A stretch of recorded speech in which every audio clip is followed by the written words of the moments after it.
It's Thursday, January the 3rd, 2019. My first trip arrow hunting of the year. I found a few little busted pieces, nothing to speak much about. I just walked up on this. It looks like it's got some potential. It looks like the base may be knocked off, but it's got some size. Right down in there.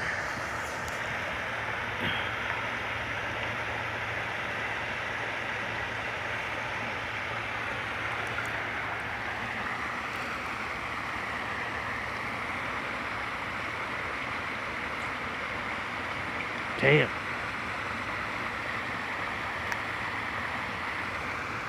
That might have been a year maker right off the bat if that base would have been on there.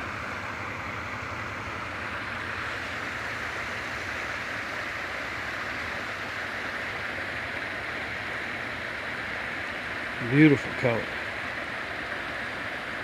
Alright, boys and girls, that's what I'm out here looking for. Signing off, Matt.